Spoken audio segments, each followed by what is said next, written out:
Selamat datang di Ikmas Education. Nah, saya Mazida. Saya Ahmad Kafi.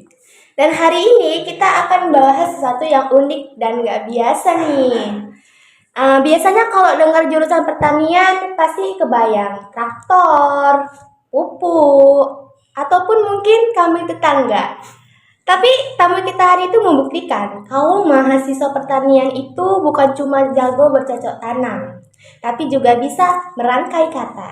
Kita akan ngobrol soal penulisan, bagaimana mahasiswa pertanian bisa terlibat dalam pembukuan.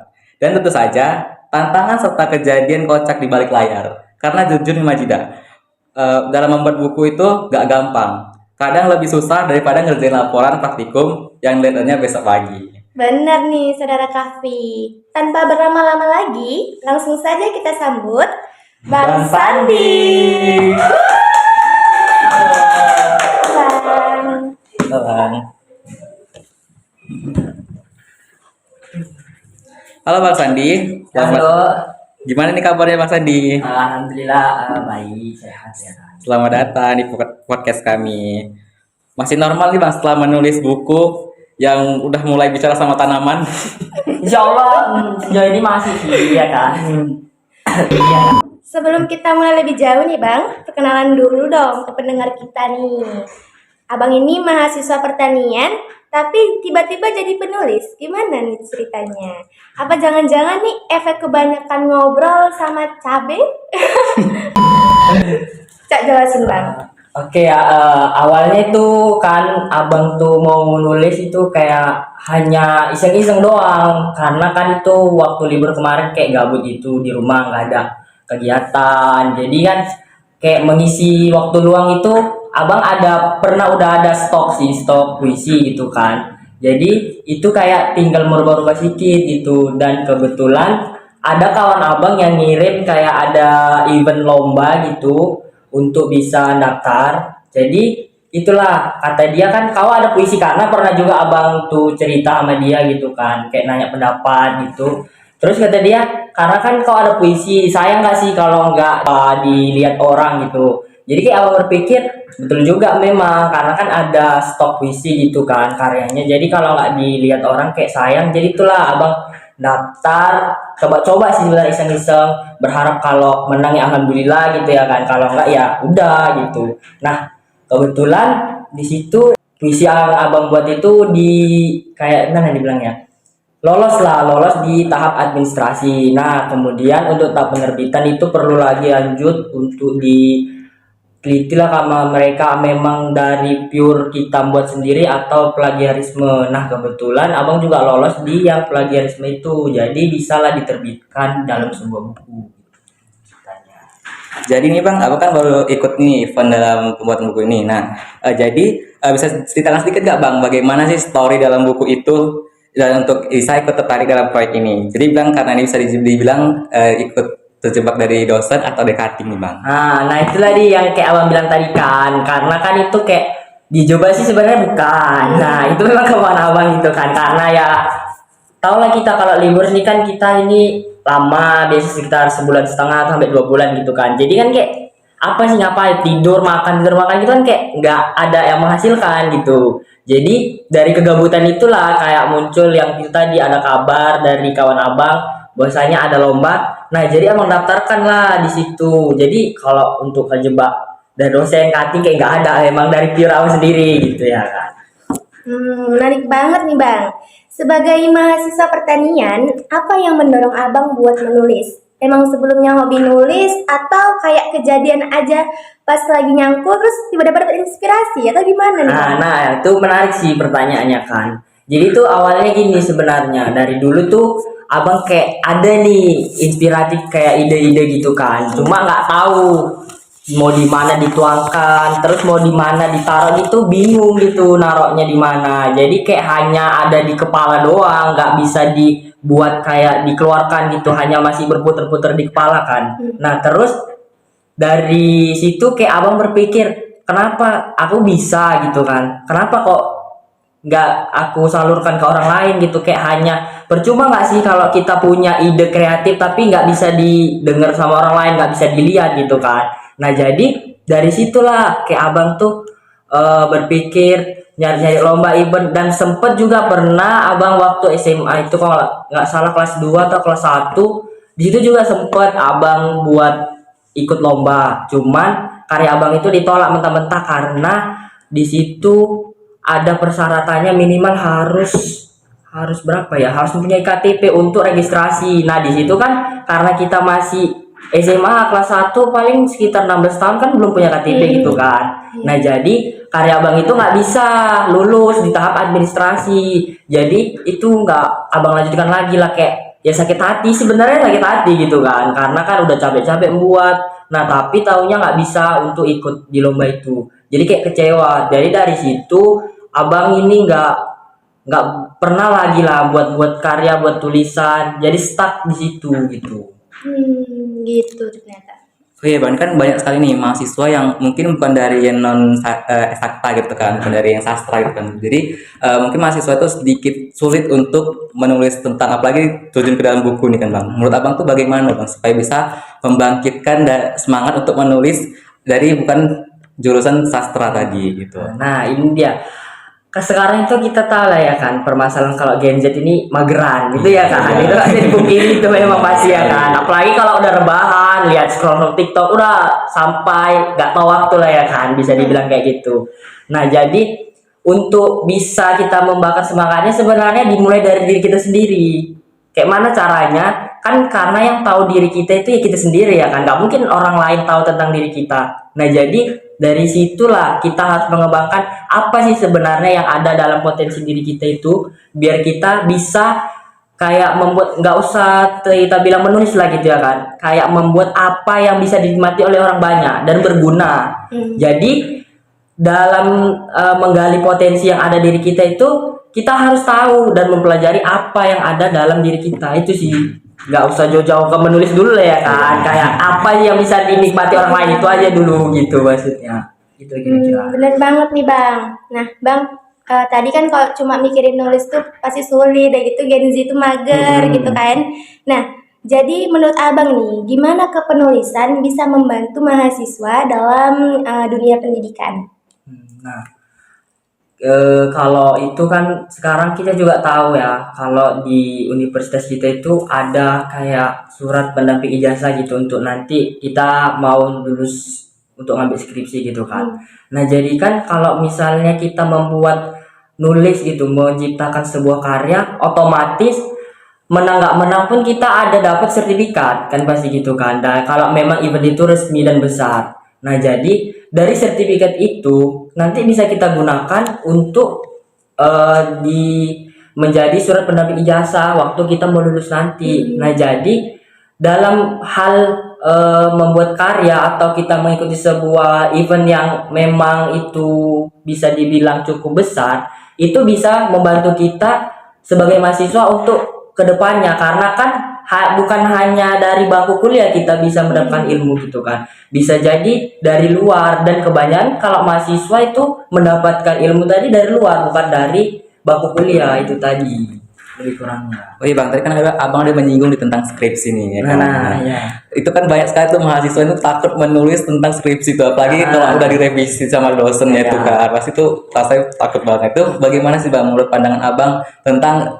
kita tuh takut direvisi atau tentang dijudge dari dosen itu Bang, gimana Bang? Nah itu tadi kan, kalau untuk takut, nah ini tadi dari menulis itulah kita juga bisa mendapatkan kayak pelajaran-pelajaran yang nggak kita dapatkan kan, karena kan kalau dalam cara menulis skripsi mungkin di kuliah kita diajari ya kan, cuma dalam penempatan kalimat kata itu kan nggak sampai sedetail itu gitu kita diajari. Nah jadi dari menulis inilah bisa kita gunakan untuk menolong kita nanti di akhir, karena memang jujur kalau kita nggak tahu basic dari menulis nanti kan penempatan kalimat pasti sering itu kayak rancu gitu ya kan, nggak pada tempatnya. Nah jadi dari menulis ini kan kita bisa memposisikan di mana dia tempatnya yang pas, kayak penggunaan bahasa kalimat kata tanya gitu kan.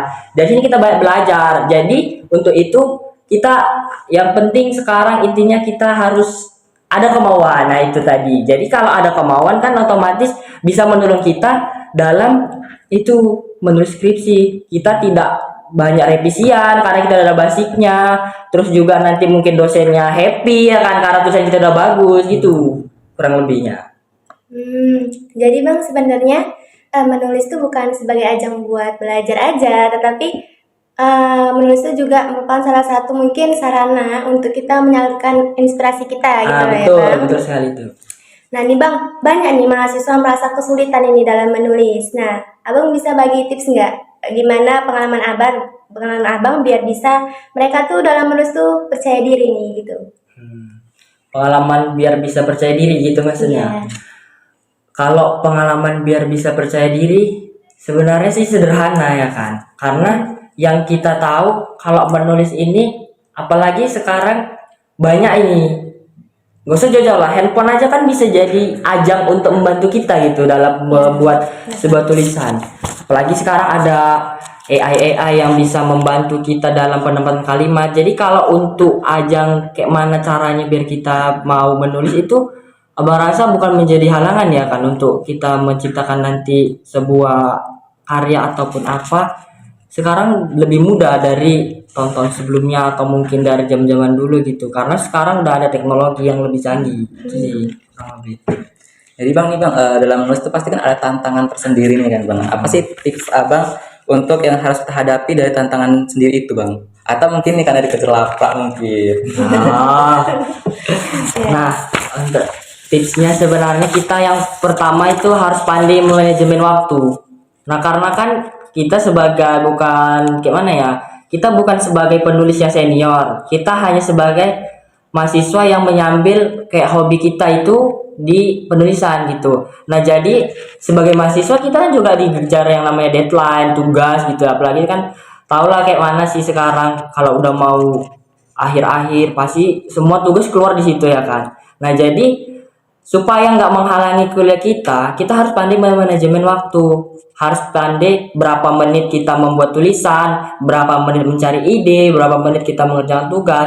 Karena yang paling sulit kalau menciptakan karya itu yang paling sulit yang abang alami ya, kita mencari ide. Karena kalau memang kita udah buntu kali, kayak misalnya nggak ada lagi nih ide yang mau kita buat apa ya, dari menentukan temanya kita udah sulit. Karena yang paling penting kalau membuat sebuah tulisan itu harus kita tentukan temanya apa yang mau kita tulis. Nah, jadi kalau udah ada temanya, kita bisa mencari bawah-bawahannya itu dengan mudah gitu. Tapi itu tadi yang kayak abang bilang tadi, kalau memang kita udah nggak ada ide, kalau untuk menciptakan temanya itu memang sangat sulit. Apalagi nanti kita stres di akhir itu ada tugas, ada banyak lah ya kan, yang namanya laporan lagi, apalagi nanti abang anak pertanian ya kan. Nah itu jadi yang menjadi halangan. Nah tapi bisa juga kita atasi dengan kayak misalnya sambil menulis ini kan kita apalagi yang namanya nanti menulis laporan. Nah kita kan itu ada nengok referensi dari jurnal, dari apalah segala macam kan. Nah jadi sambil melihat-melihat itu nanti datang itu ide sendiri. Misalnya kayak ini menarik ini. Jangankan dari buku, kayak dari iklan pun bisa kita buat itu jadi sebuah tema gitu. Kalau abang sendiri ya bisa nyambung nanti. Ini kayak misalnya ada tema kan. Oh ini bagus nih, bisa ini dijadikan tema gitu. Jadi kalau untuk halnya yang paling mendasar itu sebenarnya itu manajemen waktu. Terus kita mencari ide sambil mengerjakan dulu lah apa yang menjadi tugas utama kita. Itu dia. Gitu ya Bang. Nih Bang, dalam misalnya mencari ide gitu, ada nggak kayak ritual khusus? Misalnya kan jenuh nih, harus di bawah pohon mangga mungkin sambil mikirin ide-ide. Abang pernah nggak kayak gitu? Kalau itu sih sebenarnya pernah ada sih pengalaman lucu ya kan, abang tuh. Ini kayak misalnya abang gabut gitu kan, gabut nggak tahu nih mau ngapain gitu. Udah namanya juga itu kok nggak salah semester kemarin lah, karena awal-awal kan belum banyak tugas nih ya kan, dan itu cuma hanya kampus doang baru balik. Nah itu abang situ gabut gitu kan, nggak tahu lagi mau ngapain. Jadi pergilah abang ke belakang kos gitu. Kebetulan di belakang kos tuh ada pohon jambu, terus di bawahnya itu ada tempat tidur gitu kan. Jadi abang kayak duduk gitu di situ sambil di depannya itu kan ada sawah, dengerin musik gitu sambil kaki abang di atas pohon itu lah ya kan. Di situ kayak apa ya, kayak gabut gitu kan. Nah tiba-tiba ada selinger kayak ada tiba-tiba ide, oh itu bagus tuh, kayak nengok kupu-kupu lewat, Nah itu kan kayak nggak, kalau memang orang yang nggak kreatif, apa sih kupu-kupu gitu kan, nggak tahu mau dijadikan apa. Nah dari situ kayak ada lewat gitu kan kupu-kupu, jadi apa, kayak menarik, cantik juga sih warnanya, oh ini bisa ini ditulis gitu, kayak buat puisi aja nggak sih gitu. Jadi di situ abang masuk ke dalam kos, abang ambil laptop, abang buka, di situ abang buat drive puisi yang abang lihat tadi, jadi tema lah gitu. Kalau habis ini sih sebenarnya abang kayak gitu.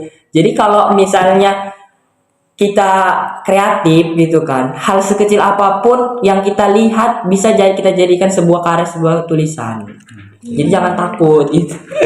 Nih bang, ini menarik lagi nih bang. Setelah abang dapat meluluskan itu buku ini, apakah kedepannya abang akan lebih fokus ke karya atau lebih fokus ke pendidikan pertanian nih bang? Nah, menarik sih sebenarnya, kayak pertanyaan penantang ini ya. Sedikit Nah, nanya. kalau masalah itu kan sebenarnya gini, kan juga abang sebagai mahasiswa juga ada tugasnya gitu kan. Nah, sebagai mahasiswa kan tugas kita yang paling utama itu belajar, dan juga untuk menjadi mahasiswa mungkin kan nggak bisa, ada juga orang yang terhalang karena ekonomi nggak bisa kuliah gitu kan. Dan kebetulan kita yang di sini kan sebagai orang yang terpilih bisa dibilang gitu.